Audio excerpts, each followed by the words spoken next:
Incidências no estado de Minas. É autora de Gasolina e Fósforo. Apresenta o podcast Rabiscos, excelente podcast. O Tadeu está ali também. E atua em mediações literárias em escolas, SESCs e festivais. É curadora da Flipei e professora de bibliodiversidade no Centro Assunção, na PUC. Co-criou o curso Insurgências Gordas e integrou júris de prêmios como Jabuti e Caminhos. Defende uma literatura viva, acessível e plural. E Jéssica está com um livro novo, está lançando. Por favor, depois, sessão de autógrafos aqui mesmo no sofá. Vitor Miranda, que é escritor, autor de 7 títulos, com destaque para seus mais recentes volumes de contos. Os Ratos Vão para o Céu, O que a gente não faz para vender um livro, e é poeta e letrista da banda da Portaria, que já lançou mais de 10 músicas nas plataformas digitais, entre elas Vida, em parceria com Alice Ruiz. É idealizador do movimento neomarginal e, ao lado de diversos artistas, vem fazendo uma ponte entre o mercado e a rua por meio dos próprios eventos e na busca de espaço para artistas independentes dentro de grandes eventos. Marcelo Imparato, que é doutorando no programa de pós-graduação em filosofia da USP, a famosa FEFELESH, e é também mestre pelo programa Interunidades em Estética e História da Arte da USP e bacharel em Relações Internacionais pela UNB, além de integrante do grupo de pesquisa Academia de Curadoria. E agora a maior, Ana Velar, é professora da UNB, crítica e curadora. Como curadora da Casa Niemeyer, entre 2017 e 2021, ficou reconhecida por conectar arte contemporânea e impacto cultural, contemplando diversos públicos. Realizou exposições em espaços como o Centro Cultural Banco do Brasil de Belo Horizonte, Museu da Inconfidência, Museu de Arte Contemporânea da USP, Farol Santander, Sesc Pompeia. Coordena o grupo de pesquisa Academia de Curadoria, que realizou no Museu Nacional da República a exposição Atualização do Sistema, ganhadora do prêmio de melhor exposição do Centro-Oeste pela ABCA, em 2024. É conselheira do prêmio PIPA, em júri de editais de artes visuais do Centro Cultural São Paulo, Bolsa Pampulha e Rumos Itaú Cultural. A mesa se chama Da Periferia ao Centro, os territórios nas margens de erro. Passa a palavra ao Marcelo. Uma boa mesa a todos. Isso aí. Agradeço, Balbo. E quero dizer que a minha mini bio não foi lida. Não tem problema. Porque ela não está ali. Eu não estaria nesta mesa, Dulce Lima estaria nesta mesa. Ela não veio e aí eu acabei voltando. Eu estava no começo, lembra? Foi engraçado porque divulgaram várias artes diferentes com pessoas diferentes. Eu estava no início, aí eu saí para entrar uma outra autora. Essa autora, 2 dias antes dessa mesa, avisou que não vinha. E aí eu falei, bom, beleza, então eu vou voltar. Só que eu, um tanto CDF que sou, se eu tivesse ficado para a mesa, eu teria me preparado. Então, como tinha uma outra autoria, agora fui avisado ontem. Vocês me desculpem, eu não me preparei muito bem, mas a gente vai fazer esta conversa. Então, obrigado por estarem aqui, obrigado vocês por aceitarem o convite de estar com a gente. Casa Pagã é feito com muito carinho e muito amor, e aí por isso dá este clima aconchegante e de acolhimento. Eu vou começar na ponta de lá com o meu amigo Vitor Miranda. É, eu vou até fazer aqui um adendo, eu não vou entrar no mérito de uma discussão, mas Jéssica Balbino é de Poços de Caldas. Tadeu Rodrigues, que está aqui, é de Poços de Caldas, podcast Rabiscos. E lá em Poços de Caldas houve um episódio um tanto estranho, né? Que a gente sabe, com o Wesley Barbosa, que estava lá contigo, na tua banca, enfim. E aí, assim, a minha primeira pergunta, e essa é uma pergunta de muita curiosidade mesmo, eu tenho acompanhado o teu trabalho, eu falei, pô, eu quero convidar o Vitor para estar aqui, porque eu tenho visto o movimento que você tem feito, tenho visto você rodando por aí, e você criou um coletivo inicialmente com o nome de Neomarginais. E aí você criou um selo Neomarginais, que tem publicado livros. A primeira coisa que eu queria te perguntar é entender é a ideia deste nome, né, do que é um neomarginal e por que este nome. E a segunda Eh, como é que a gente vê isso? E a gente está aqui com um especialista. Eu fiz um curso com a Jéssica, lembra? De literatura periférica e marginal, né. A gente tem a referência da literatura marginal dos anos 70 ali, onde as pessoas, os autores, imprimiam seus poemas, mimeógrafo, vendiam, em portas de teatro e tal. E aí o que me levou a pensar, e eu citei o episódio de Poços, porque em Poços, para quem não sabe, estava acontecendo uma mesa de uma moça com a mãe ali, as 2 escritoras, ela inclusive vive fora do Brasil, né. E aí de repente ela sentiu assim: "Ah, eu vou abrir um espaço para o Wesley Barbosa, esse escritor preto, vir aqui e falar". O que me chamou muito a atenção e foi muito engraçado, é que eu não tinha a menor ideia de quem era ela. Então, assim, o Wesley era muito mais conhecido entre as pessoas ali da literatura do que ela, né. E aí isso me leva a pensar nessa ideia tua do neomarginal, o que é, o porquê deste nome, deste termo, e eu te pergunto o sentido, porque os marginais nos anos 70, tinha isso que eu falei, vendiam seus poemas ali, mas hoje a gente tem internet, né.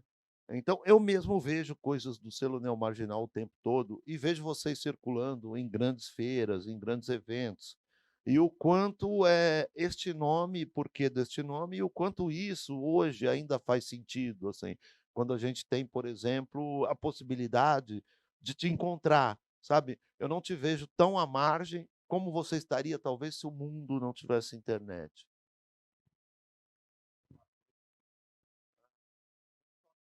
Boa noite. Bom, eu sou conhecido, através da minha literatura, dos meus textos, pela ironia. E o lance do Neo na frente dos marginais também foi uma ironia, assim, a princípio com os próprios marginais dos anos 70, né, que foi cunhado ali pela Heloísa Buarque de Holanda, que era uma acadêmica, né. E fora daquele livro ficaram muitos marginalizados, né, que também faziam a mesma coisa que aquelas pessoas do eixo ali Minas, Rio, São Paulo, né. E antes deles tem outras pessoas que eram marginalizadas ou ditos como malditos, né, no meio literário. Então nessas épocas sempre teve ou os marginais ou os malditos de cada época, e vão se criando neoconcretistas, neossurrealistas, neoliberais, e aí Neopentecostais. neopentecostais. Aí eu falei: "Eu vou colocar o neo na frente dos marginais e vai virar os neomarginais", e aí vai causar um incômodo a princípio, porque tem a geração dos anos 90 que acho que é através do rap, né, que acho que é uma grande influência não só musical como poética para muitos de nós, né, pelo menos no bairro que eu cresci era o que era a trilha sonora da molecada toda ali que a gente ouvia Racionais, SNJ, Conexão do Morro, Sabotagem, né. E eu até acho que, assim, o rap é uma mistura de um repente nordestino, que as pessoas que vieram para São Paulo trabalhar, né, então os rap é meio que os filhos dessas pessoas, né. Pega o Criolo aí, por exemplo, que eu conheço a mãe dele, minha amiga Maria Villani, né, do Ceará. E você pega, assim, também uma coisa meio concretista na forma de escrever o rap, né, da sonoridade. Então é uma grande influência, assim. Então o neo foi mais para causar aí, tipo, um certo estranhamento, até porque, assim, tem essa questão de quem olha para mim não imagina que eu cresci num bairro de periferia, né. Quando eu comecei na literatura, as pessoas olhavam para mim e falavam: "Ó, o galanzinho, o playboyzinho que está escrevendo e tal". Então, enfim, eu tive que nessa caminhada, também, eh é uma questão de conhecer pessoas, artistas de interior, né, cidades de interior, né, Jéssica do interior, Tadeu do interior, né, eu ia muito para Cornélio Procópio, que é uma cidade do interior do Paraná, do norte do Paraná. Meus amigos que eram artistas lá, não tinha lugar nem para se apresentar e nem para ver outros artistas, né, não tinha cinema, não tinha teatro, não tinha nada. Os bares é sertanejo, e até quando ia tocar em locais dava problemas, né, por questões assim, o cara ia tocar a música do Caetano Veloso, ia dar um problema danado, porque alguém ia reclamar que tinha um orixá no meio da música. Enfim, aí a construção dos neomarginais foi indo dessas viagens para o interior e também com outras pessoas como o Ícaro Marx, né, Ira Rebela, Fernando Fiuza, que são pessoas que estavam caminhando em São Paulo, né, mais solitárias, né, sem fazer parte de grupo e não participava de evento algum. Então a gente começou a se juntar, deu pandemia, daí a gente começou a fazer movimentações nas redes sociais com a página do movimento. E quando acabou abrindo a pandemia, assim, para, né, já vacinados, a gente começou a fazer os nossos próprios eventos, né? Porque a gente faz a festa Neo Marginal, que é um sarau itinerante, que a gente chama de festa para não espantar o público, né? Porque ninguém quer ir em sarau. E aí, e aí a gente começou a fazer essa festa em vários locais diferentes, né? A última edição foi numa galeria de arte, uma Favelarte, que é em Paraisópolis. E aí a gente fez 2 edições do Festival Neo Marginália, que é um festival, é uma feira literária, né, independente do movimento Neo Marginal, e que a gente consegue reunir pessoas já reconhecidas, como a Andrea Del Fuego, que participou da última edição, com pessoas que estão começando, né? E o selo Neo Marginal, que é o selo que eu publico meus livros, eu já fazia meus livros independente e navegava sozinho, então comecei outras pessoas que faziam independente também falaram assim: vamos fazer uma marca por trás, é o selo Neo Marginal. Então, a pessoa quer fazer o livro dela lá e tá sozinha, a gente manda a logo dos Neo Marginais, ela coloca lá e aí quando a gente começa a conseguir entrar em eventos, a gente se reúne, todas essas pessoas e outras pessoas que não têm livro com selo, mas enfim, querem participar, a gente consegue entrar no espaço, por exemplo, na Flip Post, a gente estava em 15 autores lá. E se eu contar a história da Flip Post, vou me alongar demais. É? Bom, uma das pessoas que estavam com a gente lá era o Wesley Barbosa, e a moça lá chamou ele para o palco e perguntou o que ele estava fazendo lá. Ele falou assim: eu estou com um movimento neomarginal. E aí a moça falou assim: eu também quero ser uma neomarginal, como é que faz? E aí ele falou assim: é só. É, Ela meio que cruzava a perna, assim, ela tinha um cabelo, ela jogava, não tem, eu vou jogar tudo. E aí ela disse, ai Wesley, que legal, fala do seu trabalho. eu sou, né, eu estou aqui com o movimento Ai, neomarginal. como é que faz para ser uma neomarginal?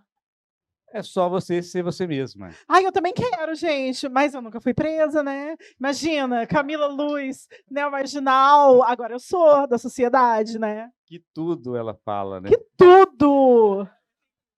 E aí, não é constrangedor, imagina. E o R, na educação, ele continuou falando do trabalho dele.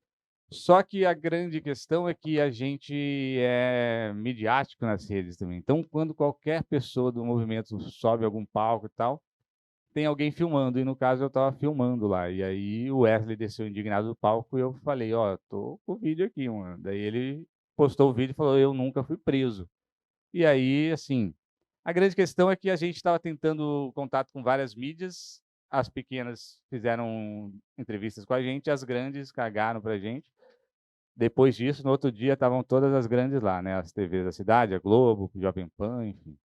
E aí aconteceu tudo o que aconteceu, e aí a questão dos neomarginais ficou essa discussão aí, meio que nacional, né? Discutindo o que é o neomarginal. Maravilha, bem explicado. E realmente para mim tem esse sentido assim, eu falava, pô, mas quem é essa mulher? Porque ela inocentemente, isso é interessante, ela falou, bom, eu estou aqui nesse palco e eu vou dar uma oportunidade para este menino, né?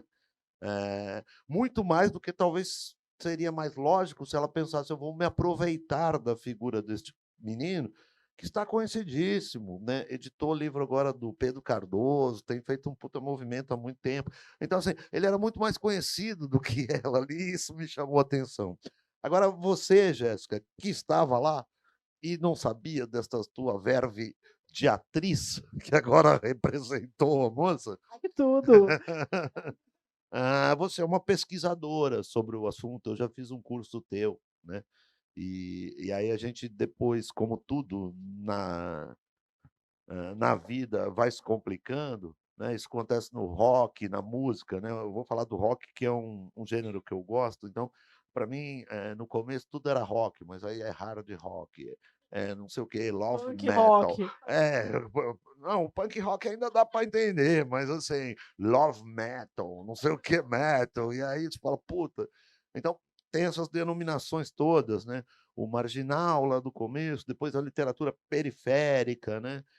Eu queria que você elucidasse aqui, desse para nós uma pequena aula dessa ideia da literatura marginal e periférica no Brasil e de como que vem caminhando a evolução disso tudo.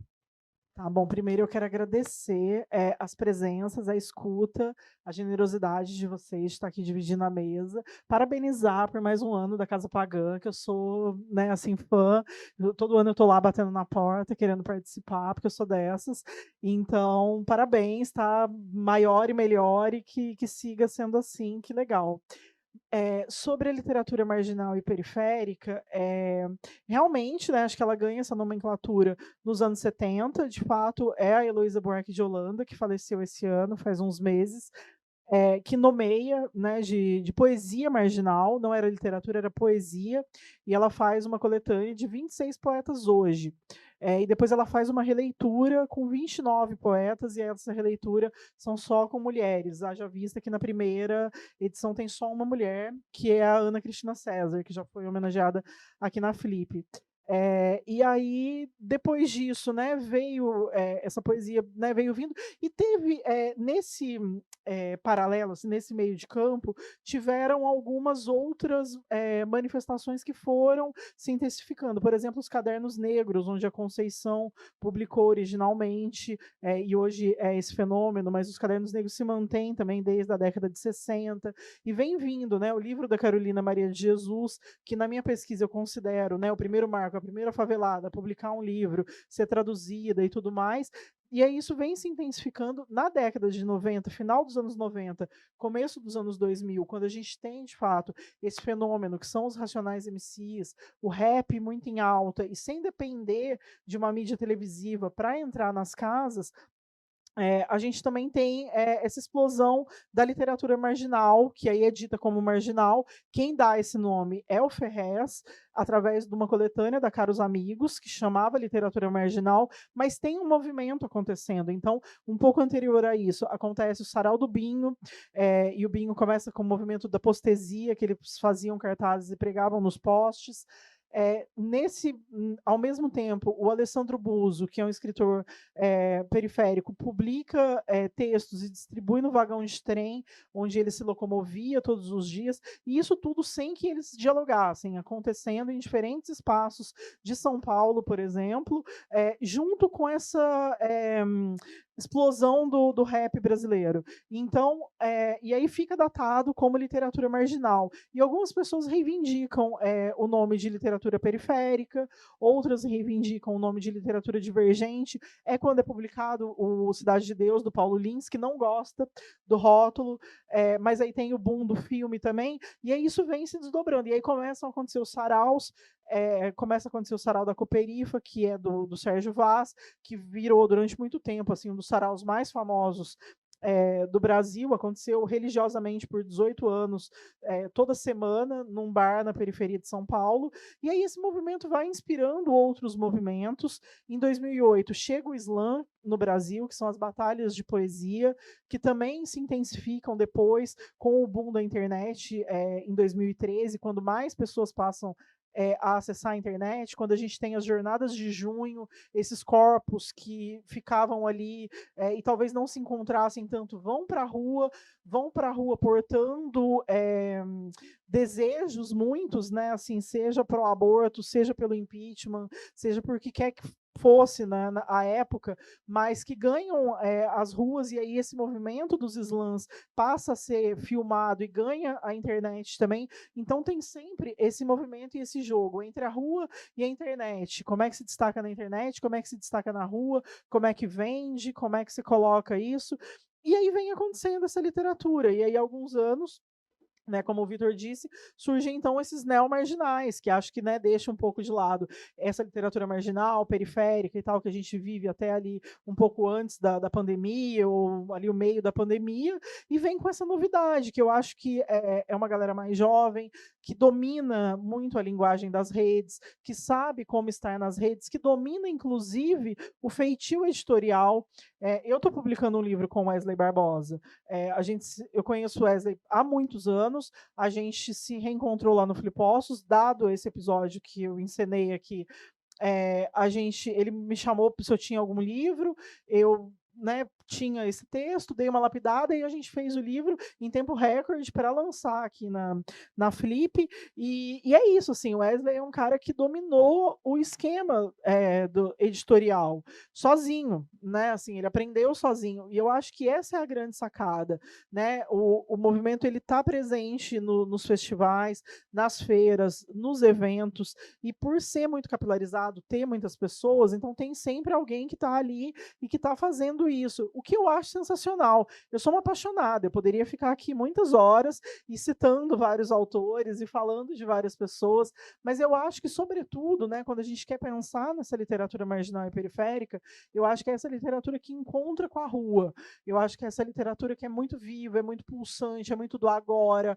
é do que está acontecendo, ela é quase aquilo que capta o espírito do tempo, assim, né? E por isso ela tem essa proximidade com o rap, com o repente, com esses estilos mais oralizados, né? E a casa homenageia o Marcelino, que é um grande cara da oralitura aí, que tem uma literatura muito oralizada, que está muito próximo desse movimento também. Então, eu acho que o movimento ele vai se encontrando, né? E vai se firmando nessas brechas, né? Eu estou vendo daqui o livro do Nelson Maca, que é um cara que faz também a balada literária em Salvador, ele tinha um sarau que acontecia lá no bar no Sankofa. Então, vai se entremeando. Eu fiz parte de uma antologia com o Maca em 2007, sei lá. Então, assim, é isso, faz muito tempo. E as pessoas vão se autopublicando, né? Eu acho que essa grande sacada de se autopublicar, de criar seu próprio público, o que difere do grande mercado e que, por vezes, faz com que esses autores sejam mais lidos. Eu conheço muita gente que vendeu, sei lá, 10 mil exemplares, 15 mil exemplares, de mão em mão, assim, levando o livro um a um, assinando cada um dos livros que foram distribuídos. E aí, quantos vencedores de prêmios, quaisquer que sejam, você conhece que venderam 10 mil exemplares? A gente, ontem estava conversando com o Tadeu, a gente tem um amigo que foi finalista, o vencedor do Jabuti há alguns anos, e sei lá, ele vendeu 500 exemplares, quando muito, porque ele não é um cara que está nos eventos, ele não está na rua, não é esse corpo que está na rua. E eu acho que se eu pudesse hoje, né, em 2025, definir o que é a literatura marginal, periférica, divergente, neomarginal, eu acho que é a literatura que está na rua, é a literatura do encontro, assim, acho que é isso. Legal. Antes de eu passar para a Marcela e para a Ana, eu quero te perguntar mais uma coisa, porque você falou isso, o Vitor falou, a gente aproxima muito isso da linguagem do rap, né? Essa literatura, mas tem algumas coisas que me chamaram a atenção. Eu também sou um curioso, eu não sou pesquisador, mas eu sou um curioso do assunto. Você sabe disso, a gente sempre conversou sobre. Sim, E aí, conversando com o Wagner Souza, lá do sim, Sarau na conheço. Brasa, ele me disse assim: este aqui é fulano. Me apresentou uma pessoa, falou: este aqui é fulano. Ele começou a vir no nosso sarau. Quando a gente começou o sarau, em 2000 acho que era 2008, 2007, que eles começaram, por aí. Aí ele falou assim, ele começou a vir no sarau, menino, nunca tinha lido um livro, poesia, e de repente ele começou a ler poesia, ouvir poesia, e aí a oralidade, né, escutar a poesia fazia muito sentido, antes de pegar o livro para ler. Ou então, daí em diante, ele passou a ler poesia, depois ele passou a escrever poesia, ele passou a se apresentar no sarau, e aí ele disse, e o fulano de tal acaba de terminar o seu doutorado em literatura na USP.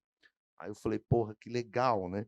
E aí, assim, eu queria te perguntar se você... A gente tinha no começo dessa ideia da literatura periférica, sobretudo, não a marginal, mas a literatura periférica, essa ideia de escrever das mazelas, da favela, do sofrimento. E se isso agora está mudando, porque o Wagner falou, pô, a gente tem um monte de autor que vive em condições ruins e tal, mas a gente já falou muito disso, a gente agora quer falar de outra coisa. E um exemplo é esse cara que hoje é doutor em literatura, mora aqui, mas ele pode falar de qualquer coisa que ele quiser. E você tem visto, assim, que isso realmente acontece? Eu acho que acontece sim. Eu acho que durante muito tempo se aproximou muito do rap, e o rap durante muito tempo foi essa coisa mais crua, mais sisuda, mais direta, né, sobre essa vida e essas mazelas periféricas. E eu acho que com o tempo, não é que isso não seja mais falado, mas eu acho que a estética mudou. Eu acho que ela vem mudando, eu acho que ela vem reformulando, assim. Então, eu acho que a gente vai tendo essas possibilidades. E o que eu acho muito massa nessa história que você contou, e que eu acho que é importante destacar, é que os saraus, por exemplo, e todo esse movimento, eles aproximaram as pessoas ordinárias da literatura, né? Então, e a gente tem assim uma infinidade de pessoas que são taxistas, costureiras, donas de casa, trabalhadores comuns publicando os seus livros, né? Ganhando esse protagonismo, podendo contar as suas próprias histórias. E que podem ser histórias, é isso, pode ser uma história de um taxista, que pode ser a história dos passageiros dele, não precisa exatamente ser uma história que está vinculada a um tema de sofrimento na periferia. E eu acho que essa estética tem se remodelado, inclusive no rap. Eu acho que ela não está mais vinculada, por exemplo, só à literatura. Eu acho que é um movimento e é uma evolução que vem acontecendo, assim, uma evolução não no sentido de progressão, tipo, é melhor, evoluiu, não, mas natural mesmo, uma coisa que vem acontecendo naturalmente, pelo menos é o que eu observo de acordo com aquilo que eu leio. A Dinha, por exemplo, né, que é uma autora periférica, ela acabou de lançar um livro de contos de terror, e eu achei fantástico, porque é uma estética que quase não é abordada, mas também em contrapartida, o pessoal da Baderna está fazendo um evento aqui em Paraty, eles também são autores marginais periféricos, tem a Casa Baderna, na zona sul de São Paulo, e eles estão homenageando a Dona Edith. A Dona Edith vem do sarau da Cooperifa, é uma senhora, ela é cega por causa da diabetes, e ela começou a ir no sarau, e ela fala que o sarau mudou a vida dela, ressignificou. Ela voltou a escrever, mas ela não escreve, né? Então ela dita e alguém escreve. Ela tem um disco de poesia, porque como ela não, né, não enxerga, ela gravou um disco, e ela decorava as poesias dos outros poetas, ia no microfone e declamava essas poesias desses poetas. E é fantástico, lindo ver a Dona Edith fazer isso, né? E ela estava sempre acompanhada de uma outra senhora e tudo mais, e aí ela está sendo homenageada, acho que ela veio, enfim, deve estar por aí, não sei se já aconteceu, me perdi na agenda, mas eu acho que é muito sobre isso, assim, é sobre a Dona Edith poder sentir que ela pode ser uma autora e ser uma autora e lançar um livro de poemas e poder nesse livro, né, nesse audiobook aí, poder dizer das coisas da vida dela, que são as coisas de uma senhora preta, periférica, cega, e poder falar de amor, de zelo, de qualquer outra coisa. Então, eu acho que cabe qualquer assunto dentro da literatura periférica, e eu acho que o grande marcador é isso, de que lugar ela está sendo enunciada, quem está enunciando essa literatura, né? E acho que é uma gama muito grande de pessoas, porque a gente está aqui, a gente está num eixo, né, sudeste, mas se a gente pensa que, sei lá, hoje de manhã eu fiz uma mesa com uma menina do Mato Grosso do Sul, e a gente nunca quase encontra autores do Mato Grosso do Sul, né? Inclusive eu falei, você é do Mato Grosso? E aí ela ficou, tipo, meio do Sul, tipo, marcado, porque, né, Que são isso, outros, é outro estado, tipo, fui moleca, errei, mas, errei, e é isso, assim, mas o Brasil é muito grande, quando a gente pensa em periferia, é isso, que autores de literatura marginal e periférica do Manaus estou lendo, né? Que autores do Amapá conheço. E acho que a gente tem esse desafio, inclusive, de congregar mais essas margens que também são geográficas dentro do nosso país. Talvez ainda esteja um pouco perdido. A gente discute muito, inclusive academicamente, a literatura marginal e periférica do eixo do Sudeste. A gente não avança muito além disso. Às vezes margeia ali alguma coisa do Sul, mas nunca mais do que isso. A gente nunca sobe, nunca vai para o lado aqui do Centro-Oeste. Legal. E aí já dá para emendar um pouco com a ideia deste livro, né? Mas antes disso, eu vou te dizer, a Jéssica está lançando aqui o Porca Gorda, que ela está lançando pela Barraco Editorial do Wesley, né? Por que você não falou comigo antes? Eu sou louco para publicar você, aproveitar que o Wesley não está aqui. Na verdade, é isso. Ele falou: você tem um texto? Eu falei: tem. Ele falou: então manda que eu vou fazer, vai ficar pronto para Flip. Foi nessa correria, mas eu tenho mais textos, vai chegar no seu e-mail hoje à noite. Meu celular tá carregando ali, mas assim que eu pegar ele, eu já te mando. Tá pronto já. Eu quero editar ele, eu quero. Ótimo. Domingo ele tem que estar pronto, que eu quero já sair lançar eu quero lançar 2, eu quero lançar nessa Flip. Bom, Ana, Marcela, diante de tudo isso que a gente falou, e aí a Jéssica falou dessas mudanças e tal, a gente estava falando das pessoas estão escrevendo sobre outras coisas, né? Esses núcleos assim que têm menos espaço, né, diante da nossa sociedade capitalista, predatória e antiquada, né? Racista ainda, preconceituosa em todos os sentidos, tal. Mas vocês acadêmicas, né?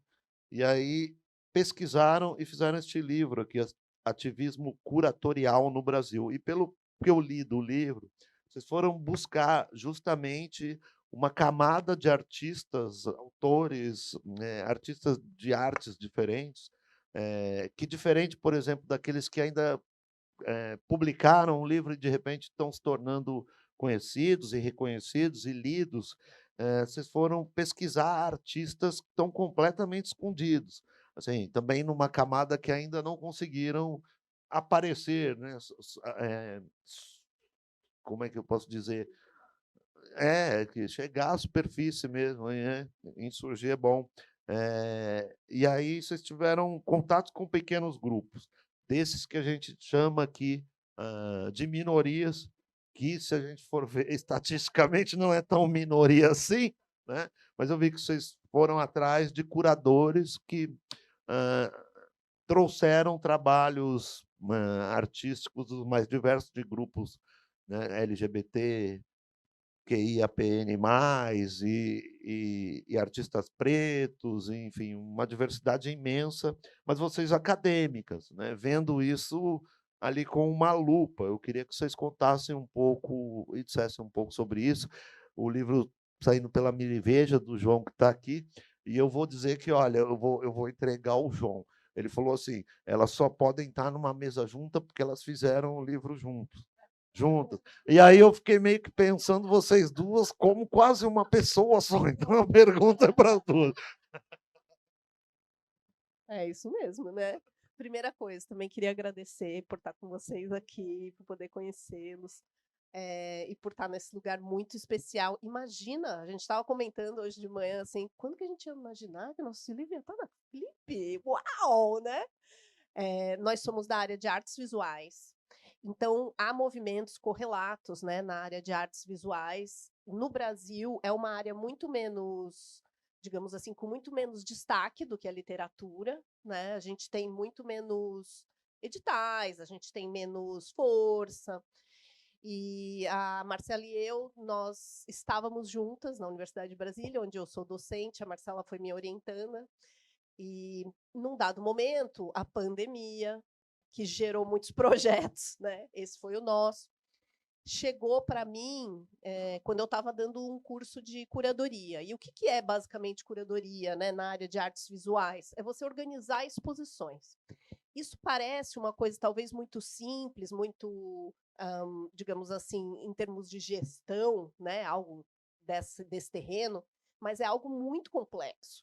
Porque no momento em que você consegue organizar uma exposição, e essa exposição vai ter algum tipo de impacto para a comunidade onde você está atuando, em termos nacionais, em termos internacionais, seja lá qual for o tamanho da sua exposição, você tem uma responsabilidade social, né, ligada a esse lugar de produção cultural. E isso nos fez perceber que a gente precisava fazer um trabalho que era justamente chamar atenção para exposições que, desde os anos 60, lá no século XX, tem feito o que hoje a gente está chamando de ativismo curatorial, né? O ativismo curatorial é justamente você fazer exposições que tenham impacto social, que não só façam fricções, fissuras, né? Incomodem a história da arte hegemônica, mas que façam isso em termos muito mais amplos também. No Brasil, não sei se vocês se deram conta, vocês são frequentadores, né, de exposições, mas no Brasil a gente tem um movimento muito forte de ativismo curatorial. Hoje você vai em qualquer museu, seja ele público ou privado, e o que você tem é um contato com esse tipo de proposta de exposições. Ou seja, né, nós estamos muito fortes no sentido de organizar exposições que lançam luz sobre grupos minorizados, né, questões de desigualdade social. E isso, para nós, academicamente, era o que nos interessava. Então, voltamos lá, corta a pandemia, eu lá dando aula de curadoria online. Online, né?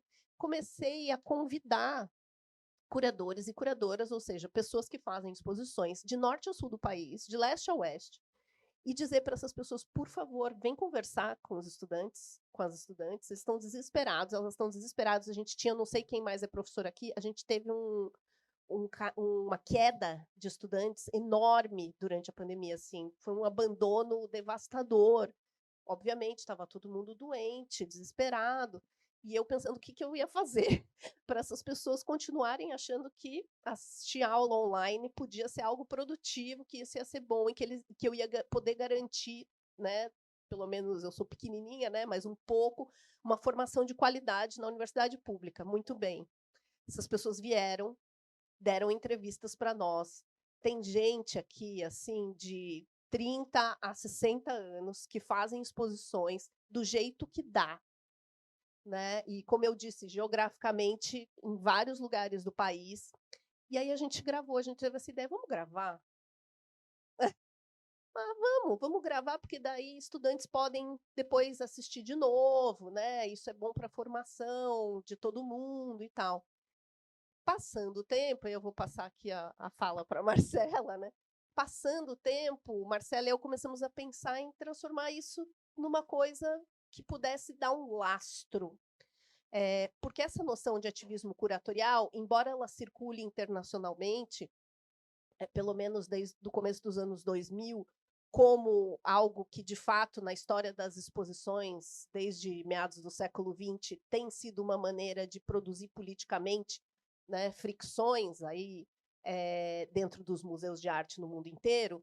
No Brasil, isso ainda não tinha sido dito dessa maneira, né, de uma maneira organizada. A gente tem muita fala, a gente tem falas nas redes sociais e tal, mas a gente não tinha uma coisa organizada. Então, depois de ter gravado, a Marcela e eu começamos a pensar, e se a gente fizesse isso num formato de livro? E se, de repente, a gente traduzisse alguns textos também internacionais que já estão falando sobre isso? O que a gente pode construir em termos de conteúdo acadêmico? Mas, ao mesmo tempo, a gente ficava muito incomodada que fosse um texto muito pesado, um livro muito pesado, que só ia ter espaço dentro das universidades. E aí, entrevistas nos pareceram uma maneira muito mais fluida, muito mais leve e, ao mesmo tempo, profunda de conhecer esses casos, né? Quem é que no Brasil está trabalhando com artes visuais e propondo algo muito semelhante ao que a gente está vendo aqui em termos de literatura? E aí o livro saiu desse lugar, ele é fruto da pandemia, fruto do desespero de professores universitários, né? E fruto do nosso trabalho como acadêmicas juntas, esse grupo, né, que ficaram mencionando nas nossas biografias, Academia de Curadoria, é o grupo que eu coordeno de pesquisa. A gente trabalha sempre com agência de fomento, CNPq e tal, e a gente desenvolve coleções de arte para museus que têm uma estrutura precária. Então, o museu tem uma estrutura precária, nos procura e a gente desenvolve toda uma coleção, toda uma equipe, forma pessoas e tal, com dinheiro público. E por isso que a gente fica repetindo que a gente é do grupo Academia de Curadoria, porque nada do que a gente faz é sozinha, né, Marcela? Bom, primeiro eu queria agradecer aqui o espaço, estar aqui com vocês hoje. É uma emoção mesmo. A Casa Pabgã e também o João, a editora Miriveja, fez esse trabalho maravilhoso. Obrigada mais uma vez. Esse é um trabalho realmente assim de... O João tá assim, fala mais perto. Foi mesmo um trabalho de escuta, assim, né, desse processo de escuta e um trabalho pedagógico que a Ana desenvolveu ao longo das aulas, e que, embora seja a questão, né, do ativismo nas curadorias, nas exposições, já seja algo que é muito, em termos de produção, já vem sendo algo feito há muito tempo, embora não com esse nome, né? A gente sentia mesmo falta de ter publicações que pudessem trazer esse registro, né? Então, é uma escuta, mas também visando essa construção de um imaginário, né? De poder ter essas referências, né? Para pensar uma outra maneira de se fazer curadoria, né? Que, de alguma forma, tensionem essas narrativas que no sistema da arte, mas que eu acho que também é correlato para a gente pensar na literatura, muitas vezes se dão como narrativas, né, pensadas como universais, né, narrativas naturalizadas. Então, esse livro acho que vem também para pensar essas outras maneiras, né, como a gente pensa eticamente fazer uma exposição hoje, como a gente revê os nossos critérios de seleção, de espaço, de educativo, como a gente pensa as mediações hoje. Então, tudo isso é abordado aqui nesse livro. E, bom, estou muito feliz aqui de poder compartilhar isso hoje. Junto com os nossos colegas da literatura. Ô, Vitor, vamos... Teve uma coisa que você me...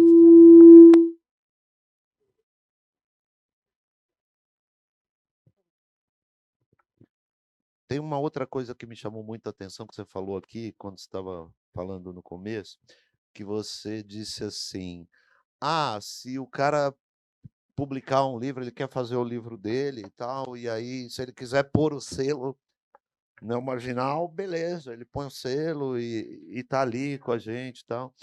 E aí isso me chamou muita atenção, porque isso também me parece muito democrático, assim. E aí hoje eu penso que tem a possibilidade, né? Se a gente for imaginar, eu trabalho com o mercado gráfico há 30 anos da minha vida, assim. Conheço de perto a evolução da produção do livro, né, no Brasil. E assim, há 20, 30 anos, publicar um livro era uma coisa muito difícil, era uma coisa caríssima. Né? E aí, isso aí, a gráfica, a gente ainda não tinha impressão digital, então você tinha que fazer no mínimo 1000, tudo isso era muito caro, muito trabalhoso, e a gente tinha pouquíssimas editoras. As grandes editoras, que quando a gente mandava os nossos originais, mandava aquela cartinha padrão que não se enquadra na nossa linha editorial, né? E aí, assim, isso me chamou atenção. Você disse, não, se a pessoa quiser fazer um livro dela e quer pôr lá o selo Neo Marginal, põe o selo e manda o livro e a gente vai levar. Então, achei isso democrático, achei isso muito interessante. E aí também completamente sem qualquer compromisso com essa ideia de que tem uma linha editorial que o livro tem que se enquadrar, né? Então, acho isso democrático, acho isso interessante. Hoje em dia é muito mais fácil fazer um livro. E aí eu queria te perguntar se você acha que isso junta forças, né? Isso gera um movimento realmente coletivo. E também queria te perguntar se você, como autor neomarginal, se hoje o editor da Companhia das Letras estiver aqui e disser eu quero publicar um livro seu, se amanhã você assina esse contrato. Se ele te disser, mas você tem que acabar com o teu selo neomarginal.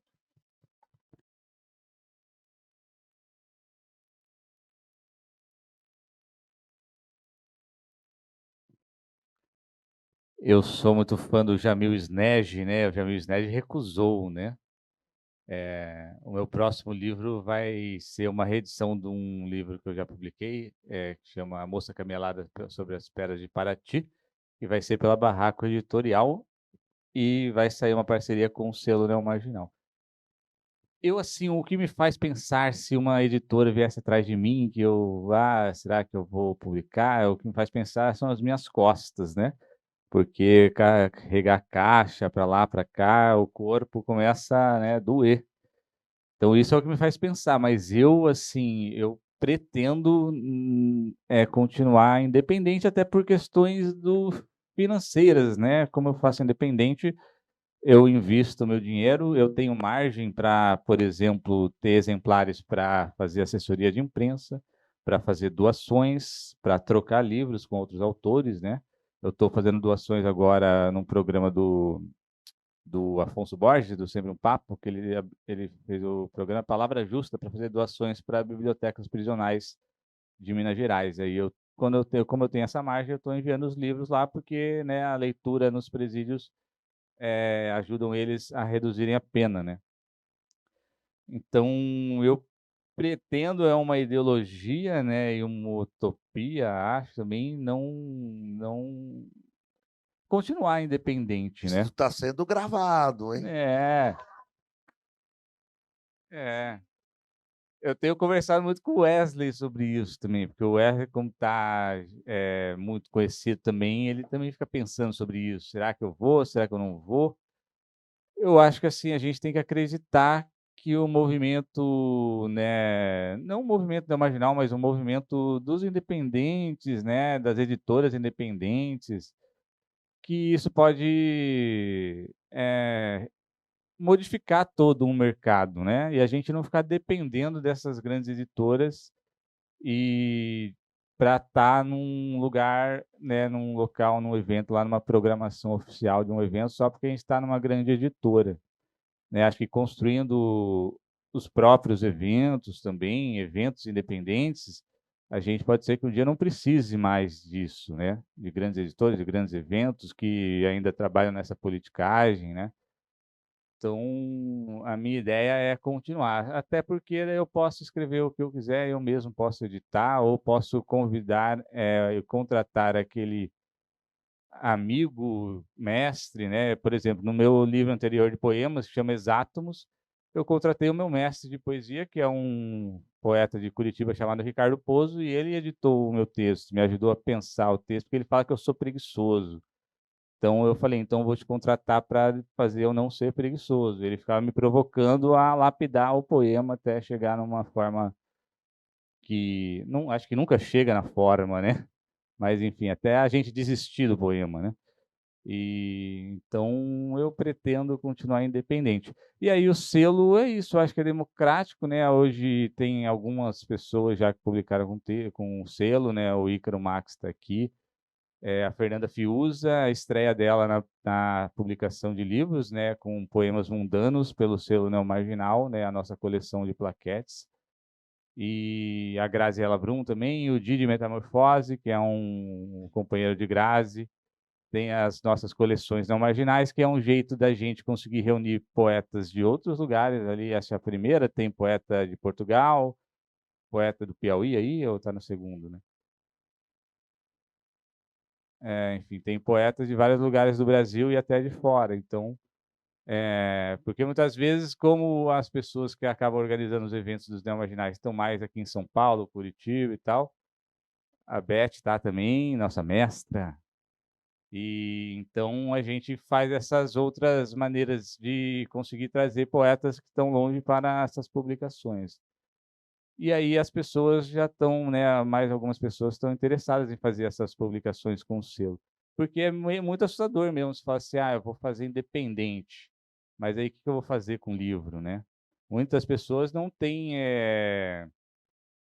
essa manha de se vender, de vender o livro. Acho que assim, é até uma barreira, assim, um preconceito nesse coisa de vender o livro, né? Que eu já tive também. Mas eu posso te interromper um minuto para dizer uma coisa que eu acho importante, assim, às vezes as pessoas chegam e dizem assim, eu quero publicar na Reformatória, vou dar o meu exemplo, Uhum. porque a Reformatória está em livraria, tem os livros em livraria, aí fala, pô, eu sonho em publicar numa editora maior que a Reformatória, porque aí a ideia do autor é a distribuição é ainda maior e melhor, quando, na verdade, o fato do teu livro estar numa livraria não é isso que vai fazer ele vender, né?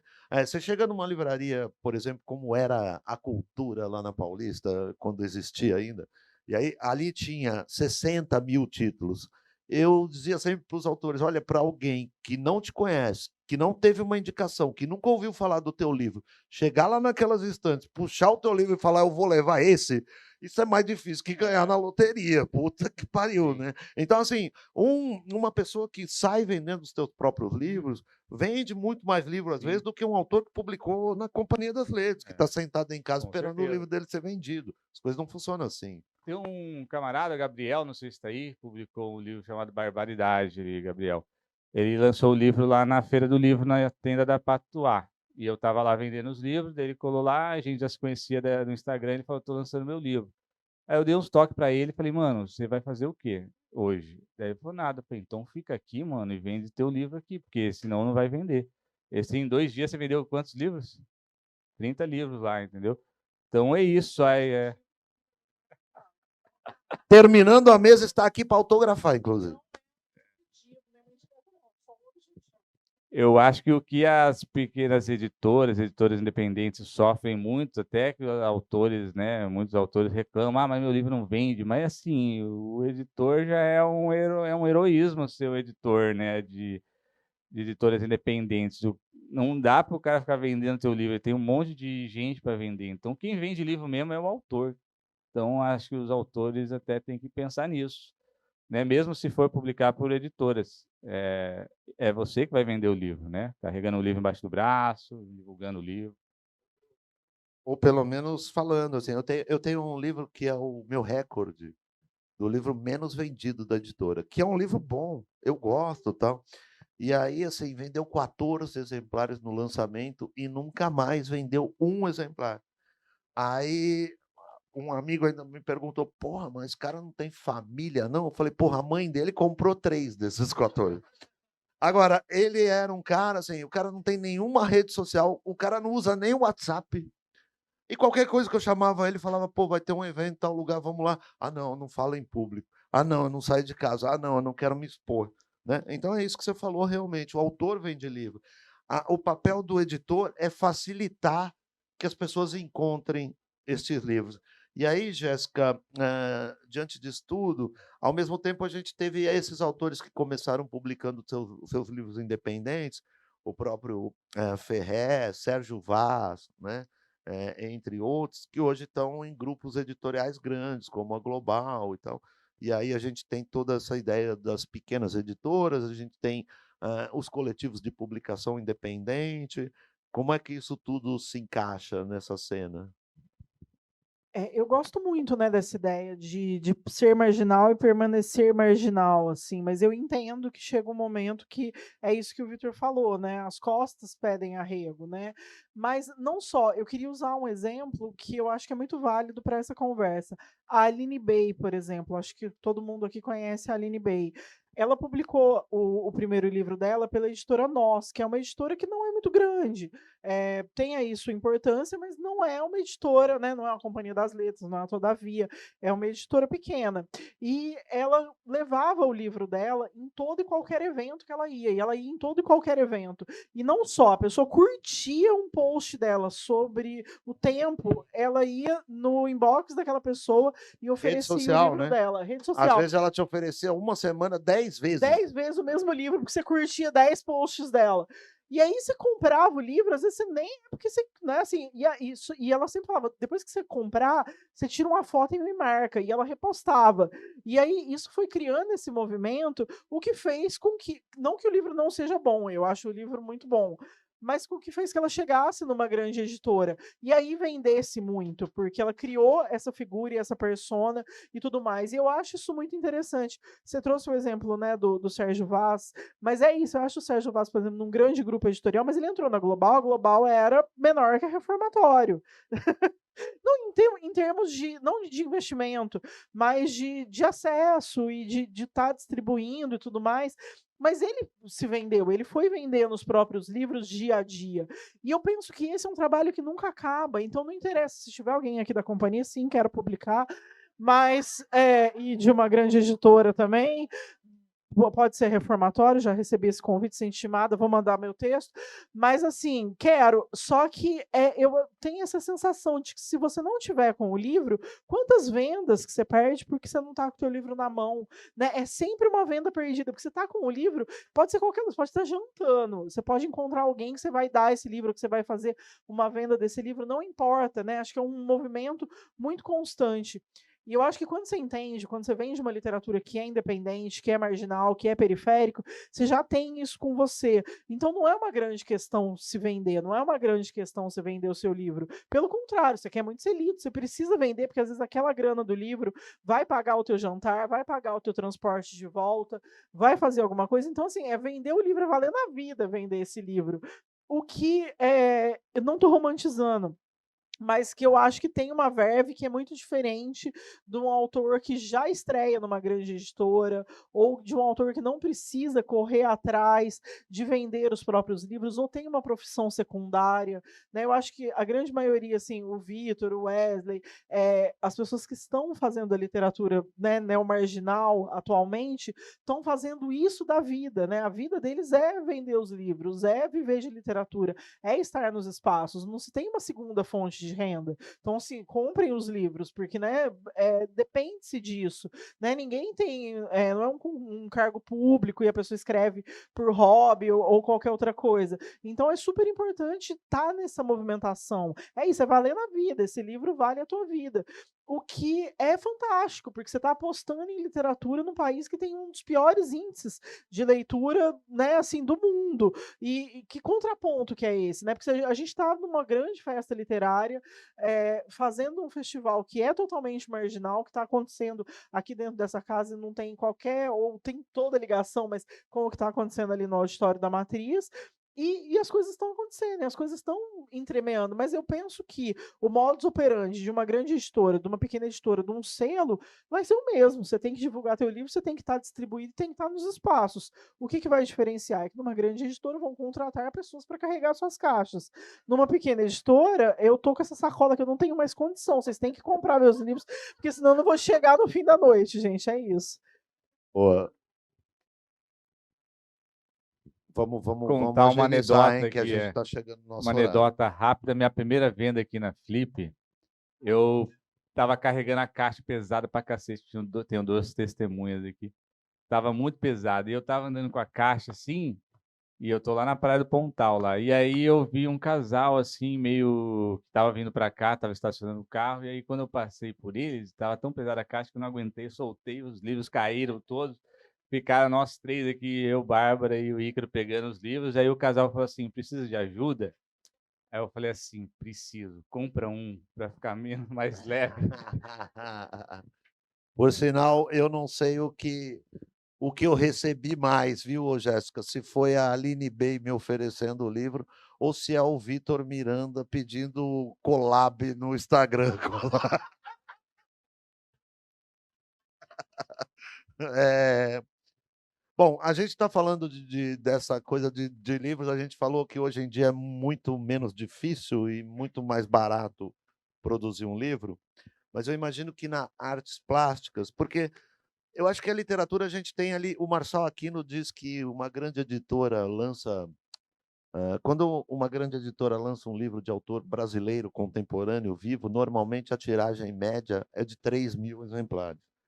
E o Marçal Aquino diz assim: são 3.000 exemplares porque atinge o público todo, nós mesmos que ficamos nos lendo aqui, né?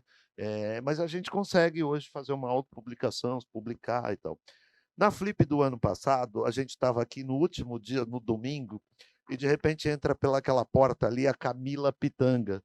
E eu falei: olha que legal, a Camila Pitanga veio à nossa casa pagã, mas na verdade ela não sabia nem o que estava acontecendo aqui. Ela veio ver o Lúcio, de quem ela é cliente, e ela compra essas obras de arte do Lúcio e é fã do Lúcio. Então. Mas o Lúcio é um artista de Paraty já reconhecido há um bom tempo, é um cara bastante respeitado, vai expor agora em Portugal mês que vem, enfim, tem toda uma trajetória. Aí eu fico pensando nas artes plásticas, que é um nicho que eu não conheço, assim, eu acho que só assim, a dança ainda vai ser pior, né? Mas assim, como é que as pessoas. A gente consegue fazer um livro totalmente independente. Os artistas plásticos também conseguem fazer uma exposição totalmente independente e vender suas obras e ter público, e inclusive a obra de arte, a obra de arte, artes plásticas é o mais difícil, inclusive, de se precificar, né? Como é que isso se dá nesse campo?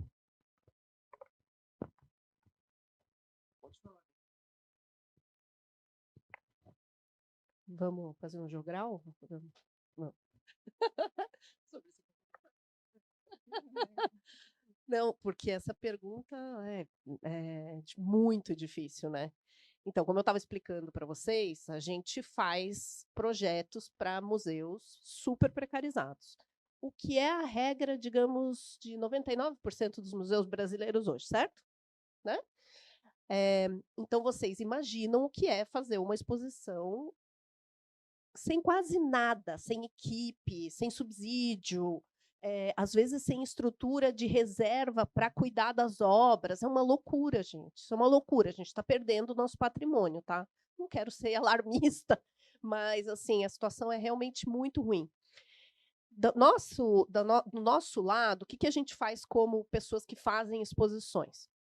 A gente constrói uma maneira de dar visibilidade para esses artistas, para essas artistas, mas também para as instituições, e com isso a gente consegue fundos de agências de fomento que a gente traz de volta para os museus. E isso eles investem de várias maneiras e tal.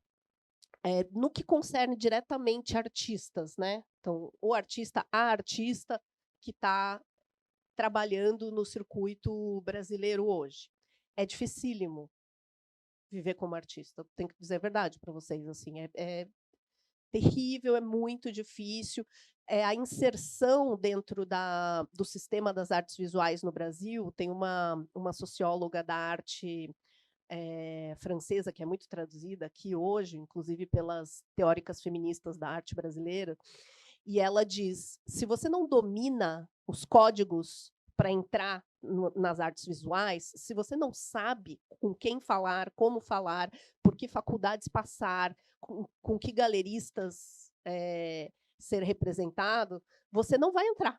Assim, é um meio muito fechado, talvez muito mais que a literatura nesse aspecto, assim, e muito dependente dessas figuras que são intermediárias, né?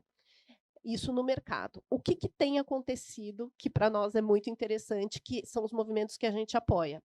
Sim, as pessoas, artistas por meio das redes sociais, isso na pandemia foi um sucesso, assim, têm furado esses bloqueios do mercado. Têm conseguido se autorrepresentar, às vezes são depois, né, assumidos, digamos assim, por galerias grandes, com poder e tal, às vezes não, às vezes por um tempo, às vezes não, mas tem construído os seus próprios, por isso que eu estava ouvindo vocês falarem, achando que a gente trabalha num meio muito parecido, assim, tem conseguido entender como construir a sua própria maneira de estar nesse mundo, né? Nesse mundo das artes. O que eu acredito, o que eu quero, o que eticamente funciona para mim, com quem que eu falo, quem são os meus públicos. Então, você começa a identificar quem são os seus públicos e aí você começa a falar diretamente com os seus públicos. E o que a gente notou na pandemia, enquanto a gente estava lá trabalhando, era que muitos desses artistas e dessas artistas, nós mesmas não conhecíamos, e nós somos estudiosas, né? Nós tentamos conhecer cada vez mais as pessoas que estão integrando as artes visuais no Brasil, porque o mercado fazia esse filtro. E aí, quando ele já não teve poder para fazer esse filtro, que foi na pandemia, a gente começou a conhecer mais gente. E essa mudança permaneceu. Até hoje, isso mudou. Não vou dizer para vocês que o mercado de arte no Brasil se transformou, que não tem poder, nada disso. Ele próprio voltou a ser o que ele era antes. Mas artistas conseguiram conquistar espaços que antes não eram, digamos assim, acessíveis, né? As instituições têm aprendido com um passo mais lento, mas têm aprendido, principalmente as públicas, a estar nesses espaços dissidentes também. E como fazer isso? Existem estratégias, a gente estudando, né, aplica, volta e meia nos nossos projetos, estratégias para estar nas redes sociais, estratégias para você conquistar o coração dos jornalistas e eles cobrirem a exposição que você está fazendo, porque é uma exposição que tem um caráter ético importante, que tem um caráter transformador. Porque, em geral, quem vocês acham que aparece no jornal? São as exposições do MASP, as exposições do mar, né? Então, a gente foi desenvolvendo estratégias que a gente chamava de hacker ativismo, né? E aí, por meio dessas estratégias, a gente foi implementando esses lugares onde a gente queria chegar e chamando atenção. No fim das contas, esse prêmio que a gente ganhou da BCA, né, que é a Associação de Críticos de Arte do Brasil, foi muito porque a gente fez essas estratégias de alcance, e era de ficar assim, ligando para os jornalistas e dizendo: olha, essa exposição é importante, a gente está colocando determinadas coleções, determinadas artistas para serem vistas, a gente está construindo algo maior, a gente quer que outras instituições sigam esses exemplos. E com isso a gente ganhou o prêmio, mas tudo fomos nós que fizemos, né? O nosso grupo tinha acho que 10 pessoas, todo mundo pesquisador, estudante, professora, e com isso a gente conseguiu hackear o sistema, que é muito a maneira como a gente trabalha, que me parece que é muito como vocês trabalham também. E eu acho que a gente não pode desaprender isso, porque na pandemia a gente fez isso muito bem e às vezes parece que tem uma vontade de novo, sabe, voltar a ser o que era antes. Ai, que nostalgia do que era antes. Eu não tenho nostalgia nenhuma. Para mim era péssimo, né? Porque os projetos não tinham dinheiro, porque a gente não conseguia fazer exposições. Então hoje a gente aprendeu formas de fazer exposições de outras maneiras e nós mesmas construímos esse interesse, nós mesmas construímos os argumentos para que elas tenham interesse, para que elas sejam visibilizadas. Esse esforço é um esforço que nós temos que fazer e que, quiçá, eu fico me perguntando, um dia isso seja diferente, né? É isso, agora já tem um livro. Antes não tinha nem o livro, né?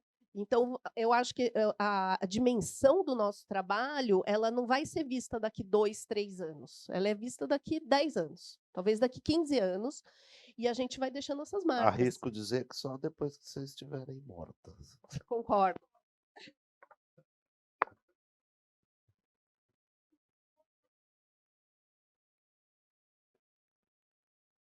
Não, concordo. É só complementando essas entrevistas foram feitas durante a pandemia, que foi um período, né, de extrema precarização, né, do setor da arte e da cultura, e acho que essa questão da migração para o digital revelou a importância dessa criação de redes, assim, né? Acho que a ideia de pensar a estratégia como criar redes para conseguir sobreviver, não só naquele caso, né, pontual da pandemia, mas como uma escolha política mesmo de se fazer curadoria, de se pensar exposições. Então, acho que é essa, talvez, de uma maneira geral, pensar dessa maneira, né? Como criar redes, como levar isso adiante, assim, né? Porque a curadoria não é só também feita por uma pessoa, né? Ela envolve o trabalho de muita gente. Então, acho que é um pouco levar esse sentido, né? Para pensar as coisas. Legal. Bom, gente, eu que um dos organizadores da Casa Bagan, quando tem mesa aqui, eu fico cobrando as pessoas, olha, tá na hora de acabar, e estou aqui extrapolando o tempo. Mas, a meu favor, eu posso dizer que esta é uma mesa com 5 pessoas, e normalmente as mesas aqui são com 4. Aí, contra mim, eu posso dizer também que a nossa amiga fala tão pouco que está tudo bem. Mas, como é praxe, eu vou abrir aqui para poucas perguntas, e que sejam rápidas, sucintas e diretas. Alguém tem perguntas depois dessa? Vão falar assim, não, não. Mas alguém gostaria de fazer alguma pergunta, colocar alguma coisa aqui para os nossos convidados? Fiquem à vontade. Seja breve. Achei muito interessante a composição, né, dessa mesa. E nos meus estudos de cultura, eu estudei muitos anos cultura, arte, não sei o quê, não sou especialista em nada, mas eu estudei cultura, políticas culturais, essa coisa. E aí eu sempre aproximei, como poeta também, as artes visuais da literatura. E essa convergência hoje, né, de estratégias, né, de como essa resistência, essa sobrevivência, essa luta, como quebrar, né, a cadeia rígida imposta há tanto tempo. Eu achei muito bacana isso, muito prazer de ouvi-los.